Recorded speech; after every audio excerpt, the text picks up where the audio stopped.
تا حالا جلوی آینه خودت رو دیدی، به خودت گفتی لعنتی چرا نمیتونی درست عمل کنی، تو باز اشتباه کردی، آدم بیورزه و هزار داستان دیگه.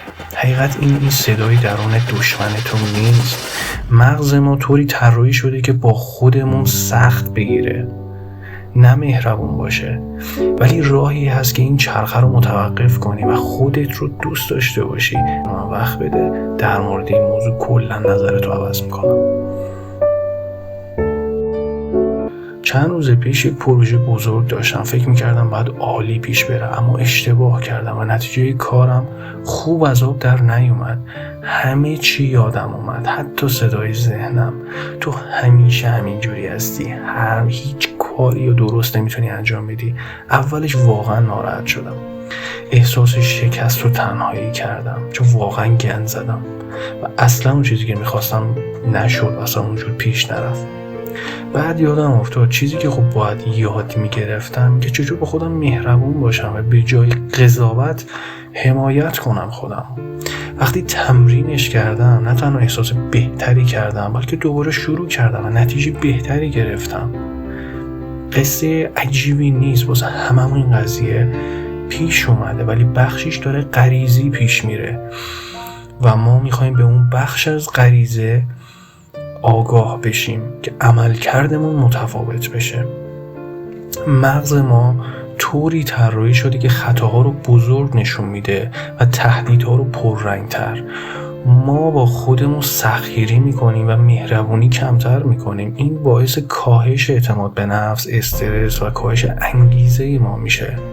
این مشکل تو نیست، طراحی مغزه، ولی میتونیم تغییرش بدیم و آگاه بشیم نسبت به این مکانیزم. حالا یه روش عملی داریم که از تئوری در بیایم بیرون، حالا انجامش بدیم. واقعا چجور میشه این کارو کرد؟ گام اول تشخیص صدای درونی سختگیره. وقتی حس کردی خودت رو داری سرزنش میکنی، با خودت بگو این صدای ذهنمه، حقیقت نیست. گام دوم گفتگوی مثبت با خودت داشته باش. وقتی یه جایی گندی میزنیم مثل هممون که این کارو خب طبیعتاً واسمون پیش اومده، به خود بگو من یه انسانم، اشتباه کردم، اشتباه میکنم، یاد میگیرم. این باعث میشه اون مهربونی درونت کم کم میاد بالا. گام سوم تمرین بخشش کوچیک. یه اشتباه کوچیک امروز تو ببخش. مغز وقتی بخشش رو تجربه میکنه مهربونی رو یاد میگیره.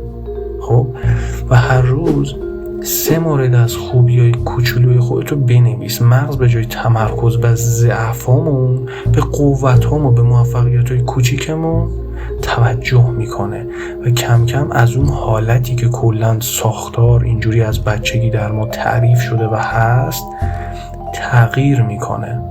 یعنی ما تو ضعفامون پافشاری نمی‌کنیم، موفقیتامون هم می‌بینیم و این نوشتن برای خودش جادوییه. این جادویی نوشتن، حتی توی نوتپد گوشی اینا هم نه، و تایپ کردن نه، کاغذ و خودکار نوشتن. و در نهایت خلاصه این 4 مرحله اینه: تشخیص صدای درونی سختگیرت، گفتگوی مثبت با خودت و تمرین بخشش کوچیک و نوشتن تشویق‌ها و کارهای موفقیت آمیز کوچیکت. با خودت مهربون باش، هر روز یکم بیشتر. این کار نه تنها روحیت رو بالا میبره، بلکه عملکرد در روابط رو هم تقویت میکنه. اگه میخوای تکنیک‌های بیشتری رو یاد بگیری و ذهن خود رو بیشتر بتونی بشناسی و کنترل بکنی، با ما همراه باش. تا بعد.